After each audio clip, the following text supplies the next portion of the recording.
देखो बेटा, यह चैप्टर आपका बिहाइव का रीच फॉर द टॉप,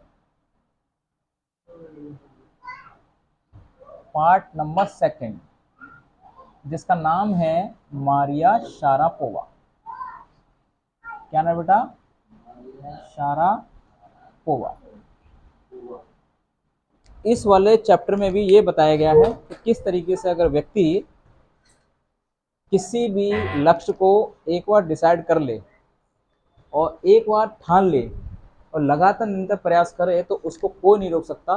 जैसे मैंने पहले कहानी बताई थी आपको संतोष यादव की, कैसे कम्युनल किस तरीके से जो आपको पता है कि कैसे परिवार से थी वो, कंजर्वेटिव, ठीक है, जो पुरानी विचारधाराओं से जुड़ी हुई सोसाइटी से थी, जिसमें 16 साल की उम्र में शादी कर दी जाती, तो फिर भी वो लड़ती है इन पुरानी चीज़ों के साथ और आगे बढ़ती है। तो एक और स्टोरी मिल रही है आपको मारी शारापोवा के साथ। तो पढ़ते हैं। सबसे पहले अगर इस लड़की की बात करते हैं, इस महान सेलिब्रिटी की बात करते हैं, तो सबसे पहले एक मुख्य डेट है 22 अगस्त 2005, यानी 22 अगस्त 2005 में ये नंबर 1 यानी वुमेन्स सिंगल वुमेन में क्या बनती है, ये नंबर 1 बनती है, नंबर फर्स्ट पे ये आती हैं, दुनिया की नंबर 1 बैडमिंटन टेनिस खिलाड़ी बनती हैं। कौन सी प्लेयर है बेटा? ये टेनिस। ये टेनिस खेलती हैं और टेनिस में नंबर 1 का खिताब ये अपने आप में हासिल करती हैं। तो शुरू होता है इनकी जर्नी कि जब ये 9 साल की लड़की थी, 9 साल की उम्र में ही ट्रेनिंग के लिए कहाँ जाती हैं, ये अमेरिका में जाती हैं। तो सबसे पहले यहाँ बात होता है कि इस डेट में नंबर 1 बनती हैं और साइबेरिया में क्या करती हैं कि लगभग 4 साल तक ये कड़ी मेहनत करती हैं। ट्रेनिंग के बाद आखिरकार वो नंबर 1 बन जाती हैं 2005 में। वैसे 2004 में वो गेम खेला था उन्होंने, बैडमिंटन वाला, जीतने के बाद तो रैंकिंग जो बनती है वो अगले साल ही तो बनती है, हाल कल थोड़ी ना बनती है कि एक साल में खिलाड़ी ने किस किसने क्या गेम खेला तो वो बन के आती है अगले साल में। तो 2004 में जीतने के बाद 2005 में डिसाइड हो गया था कि ये नंबर 1 कौन है, मारिया शारापोवा। तो कहानी स्टार्ट होती है इस तरीके से कि मारिया शारापोवा की एज जब 9 साल की थी तभी से ही उसने ट्रेनिंग करना शुरू कर दी थी। यानी ट्रेनिंग के लिए कहाँ जाती है, वो यूएसए जाती है। और यूएसए जाती है कि उसने अपना 10वां बर्थडे भी नहीं बनाया था जब वो अपनी टेनिस की ट्रेनिंग के लिए गई थी।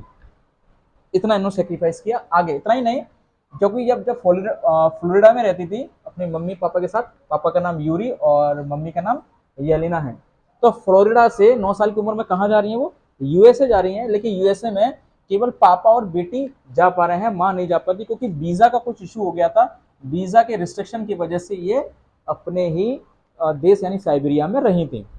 इसके पिताजी इनको वहां छोड़ के आए थे, तो पिताजी वहां रहे थे।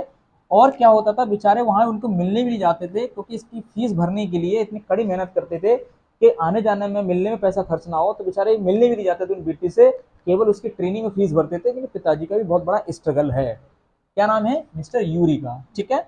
और ये बताती हैं, अपना एक्सपीरियंस शेयर करती हैं कि जो ट्रेनिंग के दौरान में उन्होंने इतना सब कुछ देखा, इतनी सारी बाधाएं आई, चैलेंजेस आए, उन चैलेंजेस से नहीं घबराएं।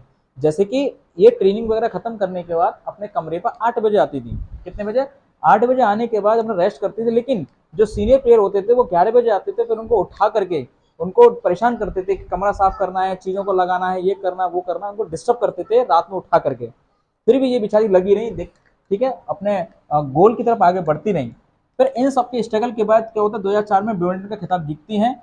और जब उनसे इंटरव्यू पूछा जाता है कि मतलब आपके एक्सेंट में क्या है, अमेरिकन है, अमेरिकन लहजा है। तो अमेरिकन लहजा के बारे में बात करें तो वो इसलिए है क्योंकि वो बचपन से ही कहाँ चली गई थी, 9 साल की उम्र में ही अमेरिका चली गई थी, अमेरिका के एटमोस्फेयर में रही। तो उनके बोलने के लहजे में क्या आता है, अमेरिकन एक्सेंट दिखता है, अमेरिकन उच्चारण दिखता है।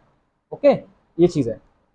उसके बाद उन्होंने उनसे पूछा जाता है कि मतलब कि आप जैसे आने वाले ओलंपिक आप किस देश के लिए खेलेंगी, तो वो साफ क्लियर कर देती है मीडिया को कि मैं यूएसए मेरे दिल में बसता है, मेरे दिल में बहुत बड़ी जगह है अमेरिका की, यूएसए ने मुझे बहुत कुछ सिखाया है। लेकिन अभी भी मैं सिटीजन किसकी हूँ, रशिया की हूँ। किसकी हूँ? मैं रशिया की हूँ, इसलिए मैं ओलंपिक किसके लिए खेलूंगी, मैं रशिया की यही खेलूंगी। और अभी मैं नागरिक किस देश की हूँ, रशिया की हूँ, ठीक है, ये उन्होंने क्लियर कर दिया। और उनके हॉबी की और बात करते हैं, उनके हॉबी, ठीक है, जैसे कि फैशन, सिंगिंग, डांसिंग, ठीक है, और उनको कुछ इनके फेवरेट ड्रिंक्स हैं वो भी हैं। और उनको पढ़ने का शौक है, इनके फेमस राइटर हैं जो नोवेल पढ़ती हैं, ऑर्थर कैनन डॉयल को, ठीक है। उन्होंने बताया है अपने इंटरव्यू में कि साहब कि मुझे इन व्यक्ति की नोवेल पढ़ना मुझे बहुत ज़्यादा पसंद है। तो इस तरीके से पहुंचते हैं इन सबके बावजूद जो छोटी छोटी चीज़ें बताई हमारी शारापोवा के जीवन में। और मोरल क्या देता है चैप्टर, हमें सिखाता क्या है, ये बहुत बड़ी बात है, क्योंकि चैप्टर पढ़ने के बाद अगर मोरल ही समझ में ना आए, ठीक है, पर्पस क्या है वो समझ में ना आए, मैं समझता हूँ कि वो चीज़ बेकार है। तो सबसे पहला मोरल में लिखा है कि dedication and self discipline are key to success. अगर आप किसी चीज़ के समर्पित हैं और डिसिप्लिन हैं तो आप निश्चित रूप से सक्सेस होंगे। डिसिप्लिन नहीं है तो इसका मतलब आप बिल्कुल बेकार की मेहनत कर रहे हैं, सुबह नहीं उठ रहे हैं, टाइम से नहीं पढ़ रहे हैं, ठीक है, रिवाइज नहीं कर रहे हैं, टेस्ट की तैयारी नहीं कर रहे हैं, सेल्फ डिसिप्लिन होता है, ठीक है। दूसरी बात, big dream and work hard no matter the challenges. अगर आपके सपने बड़े हैं और मेहनत कर रहे हैं खूब, कोई फर्क नहीं पड़ता आपके सामने क्या चैलेंजेस आ रहे हैं, कोई असर नहीं डालेगा। जैसे कि आपने देखा कि उस लड़की के सपने बड़े थे कि उनको लोग परेशान करते थे, फाइनेंशियल प्रॉब्लम भी थी, माँ भी बेचारी अपने देश में रह गई, पिताजी बहुत कठिन परिश्रम कर रहे हैं, कोई नहीं, बस वो लक्ष्य की तरफ आगे बढ़ती रही, इसलिए उनको कोई नहीं रोक सका, ठीक है, अपने कामयाबी में। नंबर 3 की बात करते बेटा, sacrifice and patience are part of the every success story. जो कोई भी जीवन में सफल हुआ है, जो आगे बढ़ा है, हर एक सक्सेस स्टोरी की सेक्रीफाइस यानी क्या रहता है, सेक्रीफाइस रहते हैं, और पेशेंस यानी धैर्य रहता है, ठीक है। बहुत सारी चीजें आपको त्याग करनी पड़ती हैं, ठीक है, और हमें धैर्य रखना पड़ता है कि सब ठीक है, अभी ये चीजें आई हैं, हम आगे बढ़ रहे हैं, सब कुछ सही होगा। तो ये ध्यान रखना, तभी कोई सक्सेस स्टोरी बनती है, ऐसे नहीं बनती कि रातों रात सक्सेस स्टोरी तैयार होगी, नहीं, बहुत लंबा प्रोसेस होता है, ठीक है, बहुत लंबी यात्रा होती है बच्चों, तब जाकर के, ठीक है, जीवन में प्राप्त होता है। बात समझ रहे हैं, तो ध्यान रखिएगा।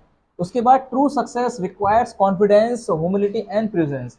एक सच्ची सफलता है, क्या आवश्यकता होती है, कॉन्फिडेंस होना चाहिए, ईमानदारी होनी चाहिए और मेहनत होनी चाहिए, तब जाकर के आप जीवन में सफल होते हैं। तो यही मारिया शारापोवा बता रही हैं कि जीवन में मेरे सामने बहुत सारी चीजें आई, लेकिन नहीं, मैं बढ़ती रही, मेहनत करती रही और मैं इस मुकाम पे हूँ, ठीक है। तो नंबर 1 बनना मेरा सपना था, पैसा आता है वो मैटर नहीं करता, लेकिन मेरे लिए मोटिवेशन क्या है कि मैं नंबर 1 बनी, ये मेरे लिए मोटिवेशन है, पैसे मोटिवेशन नहीं है। तो this is all about your Maria Sharapova true success story. Okay, understood, clear.